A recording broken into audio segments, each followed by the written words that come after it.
para conocer un poco más sobre este tema y adentrarnos en la problemática política de Rusia. Nos conectamos con el profesor Bruno Tondini, analista internacional. Bruno, buen día. Carolina te saluda. ¿Cómo estás? Buen día, Carolina, a vos y a todos los televidentes y oyentes de Radio María. Y bueno, vamos a hablar un poco como bien dijiste, en síntesis de la actualidad en Rusia hoy, ¿no? Fruto de no solamente de estas sanciones, sino de las recientes elecciones que consagraron a Vladimir Putin nuevamente como el principal, llamémosle así, líder de Rusia en este momento. Pasamos primero, si te parece, por estas sanciones de la Unión Europea. ¿Cómo se ha dado este tema? Bueno, básicamente, empezando con esto, es que se hizo una reunión, ¿sí?, de los distintos embajadores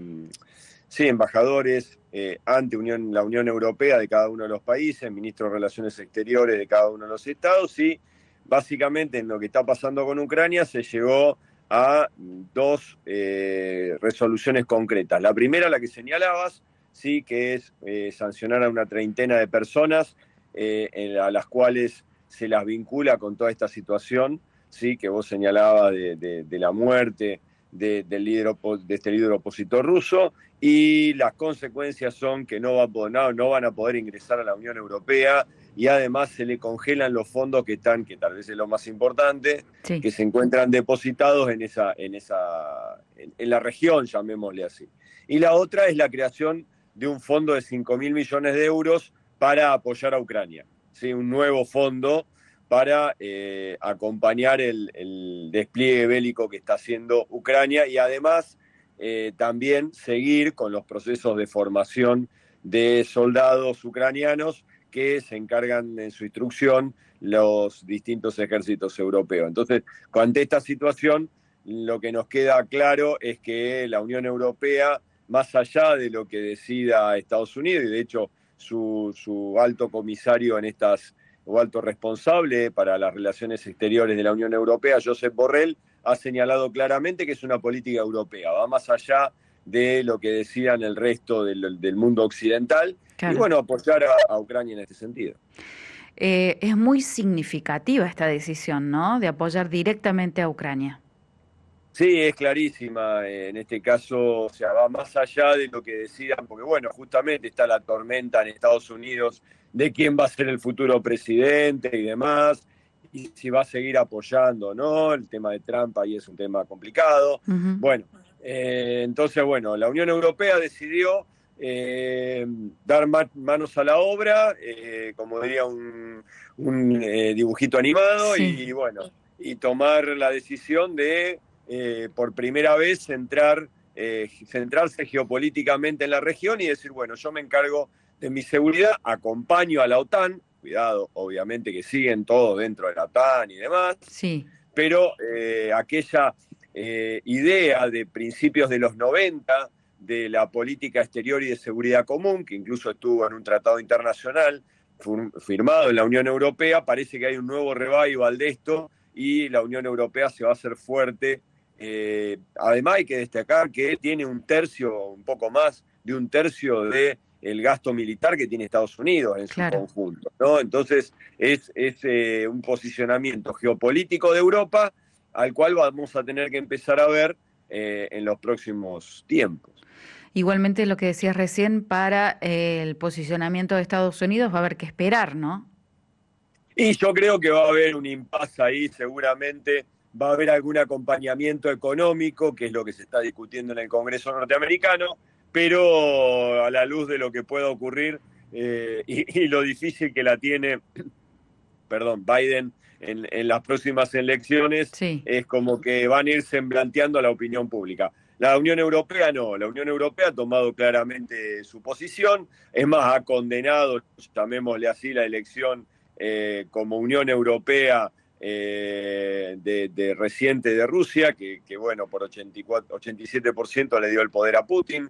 Es una elección que han dicho muchos que es el mismo Josep Borrell dijo que era una fake elección, o sea que era una elección mentirosa, uh-huh. Dejando igual la posibilidad de que cada país se exprese, ¿no? Lo han hecho casi todos en consonancia. Francia ha sido muy duro, Alemania también. El ministro de Relaciones Exteriores británico, que conocimos por el tema de Malvinas recientemente, el amigo Cameron, también lo ha señalado, llamémosle así amigo, aunque no lo es. Claro.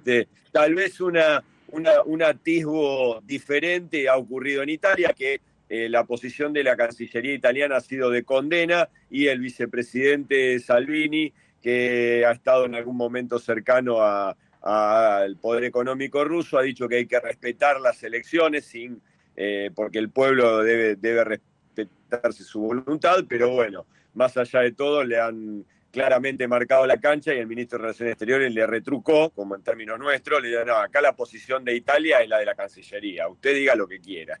Y bueno, Claro. así está la situación.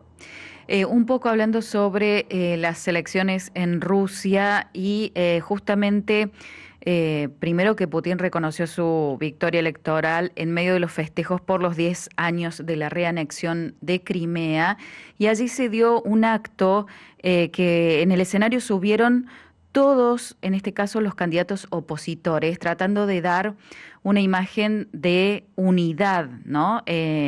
Con respecto a la política frente justamente a esta política exterior. ¿Cómo, a partir de estas elecciones, cómo se puede venir ahora el tema de la política exterior de Rusia? Bueno, se va a recrudecer seguramente. Igual esto es digamos, una ejemplificación de lo que se está viviendo en Rusia, ¿no? O sea, lo que hemos venido abordando a partir de la persecución a los líderes opositores y demás. A ver, estos opositores que subieron al estrado han sido elegidos como Putin como adversarios, ¿sí? Claro, O sea, porque esto requiere una habilitación de parte del Estado ruso para que uno pueda participar de las elecciones. Entonces, a ver, por más que se presente uno de los candidatos que no pudo serlo, presentó los 100.000 avales y no se los aceptaron. O sea, a ver, es una situación compleja. sí. Hay que entender que Putin lleva 2 periodos de 6 años, 2 periodos de 4 y un periodo en el medio que fue Medvedev el presidente, Ujú. y él fue el primer ministro. O sea, siempre fue desde el 2000 para acá, en definitiva, el líder, por eso lo digo en términos por ahí más europeizados, que es el líder del país, del Estado, ¿sí? Entonces, bueno, está claro que es un fortalecimiento interno de su poder, aun cuando las marchas han sido muy fuertes. Y Claro, la esposa del líder opositor fallecido dijo que iba a escribir el nombre justamente de su esposo en la boleta. sí. Y a ver, a la luz de los guarismos, no hemos visto qué porcentaje hay de votos en blanco, impugnados. No han participado observadores europeos, como la propia Unión Europea había peticionado. Bueno, hay una serie de condiciones que hacen que estas elecciones sean propias de un lugar donde hay, si bien no hay un partido único, hay una especie de partido único, ¿sí? Y los líderes opositores por eso sacaron los porcentajes que sacaron, entre los tres no juntaron más del 15%. Entonces, bueno, aquí la situación es complicada porque hay obviamente algunos diarios españoles publicaban que desde el siglo XVII ningún líder ruso había alcanzado tanto tiempo en el poder. Estamos Mm, hablando de líderes como Stalin, Lenin, etcétera, o claro. sea, o los zares en su momento. A ver, tiene que ver también para analizarlo ya no en una crónica de una noticia, es cómo ha sido el liderazgo y cómo es la sociedad rusa en los últimos 500 años, como para poder entender. Ustedes me dirán qué tiene que ver con la actualidad. Pero las sociedades son sociedades, ¿sí? Valga la redundancia. O sea, el tiempo, las costumbres, sus valores se mantienen de generación en generación. Y evidentemente el liderazgo fuerte de una persona en Rusia ha sido un poco el caballo de batalla de la historia, ¿sí? Claro. Entonces, bajo ese concepto podemos entender lo que ocurre en Rusia hoy, y básicamente por dos cuestiones es que Putin se mantiene en el poder. Primero por sus logros. Vos señalabas lo de Crimea, en definitiva, pasar a la ofensiva en Ucrania, bueno, y una serie de cuestiones que la participación en su momento allí en el mundo, en Siria, ¿sí? En el conflicto en 2015, o sea, un posicionamiento de Rusia frente al resto que desemboca en la segunda, es decir, hay una dosis importante de la población que cree que hay una cruzada occidental para, digamos, afectar profundamente a Rusia. Bueno, bajo esos dos conceptos es que Putin se mantiene en el poder.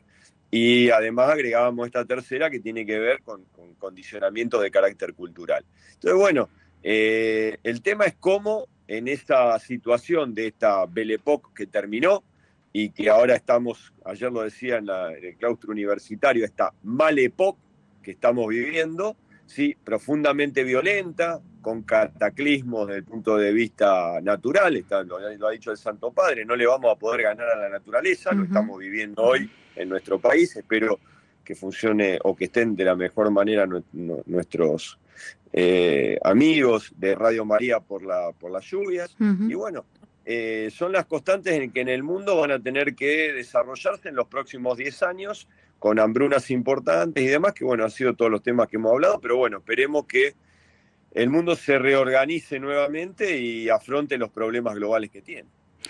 Bruno, siempre nos queda corto. Te agradecemos por esta comunicación y seguramente vamos a seguir charlando el próximo miércoles. Muchísimas gracias. No, gracias a vos, Carolina, en la producción. Un fuerte abrazo a todos los televidentes y oyentes de Radio María. Que bueno, que estos problemas climáticos que estamos teniendo de las lluvias los afecten de la menor manera posible. Mis oraciones para ellos. Y bueno, Dios mediante estaremos el próximo miércoles de vuelta con algún otro tema de esta ensalada internacional en la que estamos viviendo. Muchísimas gracias. Un abrazo, Bruno.